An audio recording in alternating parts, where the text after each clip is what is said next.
Morning बच्चों। आज 11वीं के अर्थशास्त्र में हम स्वतंत्रता के पूर्व की स्थिति का आगे का देखते हैं।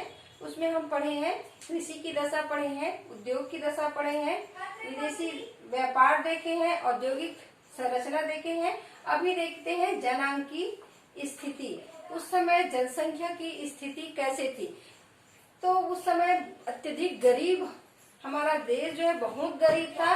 गरीब होने के कारण यहाँ की स्थिति बहुत ही दयनीय था। हमारे देश में जनसंख्या के बारे में जनगणना सबसे पहले 1881 में हुआ था। उसके बाद 1921 में जो क्रांति आई, जो जनसंख्या में क्रांति आई, वो कहा जाता है कि 1921 में हुआ। 1921 से पहले और 1921 के बाद ये अनुमान लगाया गया कि जनसंख्या में वृद्धि हो रही है। तो ये कब हुआ? 1921 से और 1921 के बाद से। तो इसमें देखते हैं ऊंची जन्म व मृत्यु दरें। उस समय जन्म दर और मृत्यु दर दोनों अधिक हो रही थी। जन्म दर भी अधिक हो रही थी और मृत्यु दर भी अधिक हो रही। जैसे ही जन्म दर हो रहा था वैसे ही मृत्यु दर भी बढ़ जा रही थी। देखते हैं कि जन्म दर 49% था तो मृत्यु दर 40%, लगभग सेम था। क्योंकि अत्यधिक गरीबी के कारण लोग इलाज नहीं करा पाते थे, नहीं जान पाते थे कि हमको हुआ क्या है, न समझ पाते थे। शिक्षा का भी अभाव था। गरीबी के साथ साथ शिक्षा भी अभाव था। लोग पुराने रीति रिवाज को माने थे, पुराने परंपराओं के अनुसार चलते थे। इसीलिए ना अपना इलाज करा पाते थे, ना अपने उतना उनके पास समझ होता था। दूसरा दिया है उच्च शिशु मृत्यु दर। उस समय जो है बच्चों एक साल के अंदर के जो बच्चे थे उनकी मृत्यु दर अधिक थी। 218 प्रति 1000 बच्चों की मृत्यु होती थी। तो फिर देखते हैं जीवन प्रत्याशा। जीवन जीने की जितनी उम्र होनी चाहिए, उस समय जीवन जीने की अवधि जो है मिनिमम मापा गया, वो 32 वर्ष मापी गई थी। उस समय लोग 32 वर्ष तक जी गए तो बहुत समझा जाता था।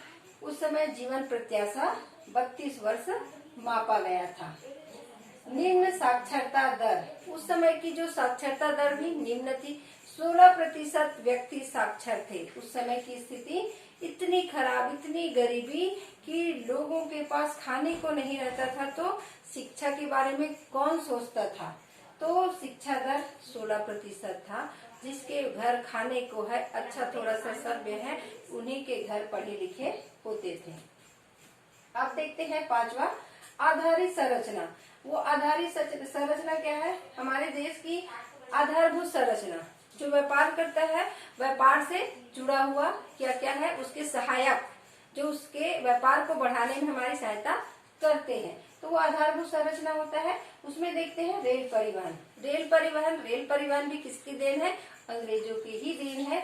जो वो जाते जाते कुछ अच्छा काम कर लिए, भले वो उनका उद्देश्य अपने लिए था, अपने व्यापार को बढ़ाने के लिए, अपने व्यापार को पूरे कोने कोने तक फैलाने के लिए वो जो है रेल लाइन की व्यवस्था किया था, जो हमारे लिए वरदान साबित हुआ।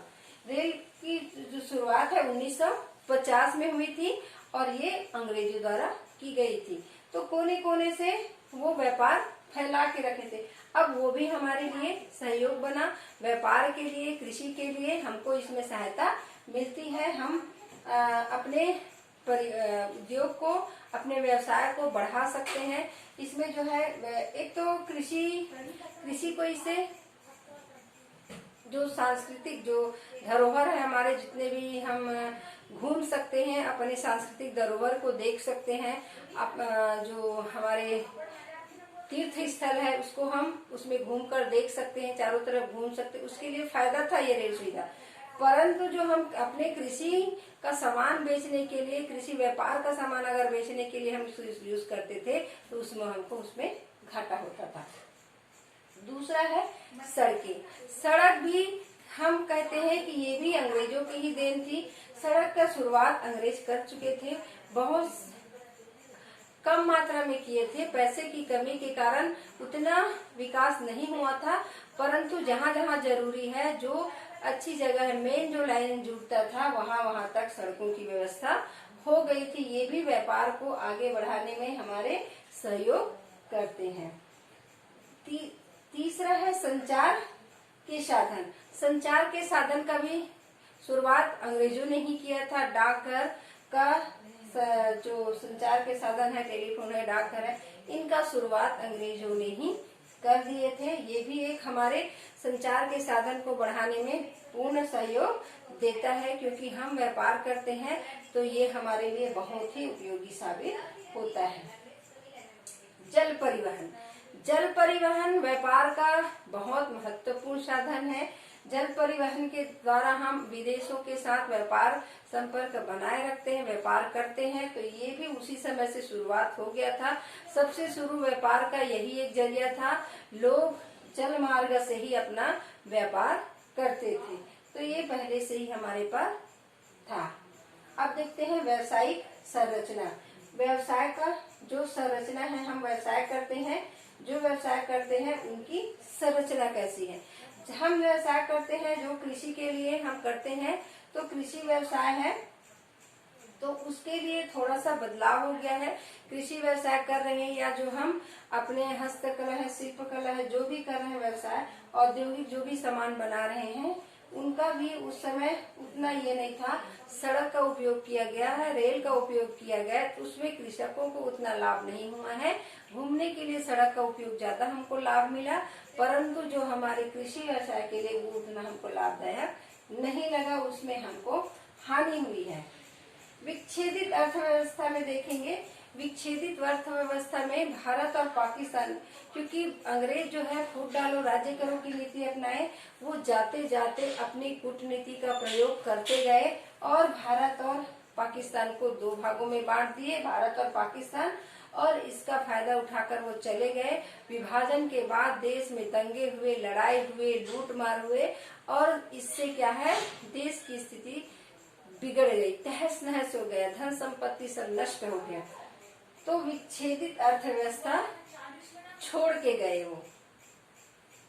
इसमें देखोगे, अब देखोगे विभाजन से भारतीय अर्थव्यवस्था पर क्या प्रभाव डाले, क्या कुप्रभाव डाले। तो पुनर्वास की समस्या, जब भारत विभाजन हुआ, दो भागों में बटा, एक पाकिस्तान हुआ, दूसरा भारत हुआ, तो उस समय पुनर्वास की समस्या, अब कैसे बसाया जाए। अब यहाँ के मुस्लिम को पाकिस्तान ले जाया गया और वहाँ के हिंदू को भारत लाया गया, तो तब भी वहाँ कुछ हिंदू वहाँ छूट गए और कुछ मुस्लिम यहाँ छूट गए, क्योंकि यहाँ से वो जाना, उस समय बाध्य भी नहीं किए कि आप जाओ, वो अपने इच्छा से जा सकते हैं।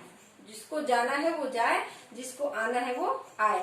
अब उसको हमको बसाना कैसे है, इसकी समस्या आ गई कि कहाँ पर इसको बसाया जाए, क्योंकि वहां से आएंगे तो अपना धन संपत्ति सब छोड़ के आएंगे, यहाँ से जाएंगे तो अपना धन संपत्ति छोड़ के जाएंगे, तो पुनर्वास की समस्या बनी।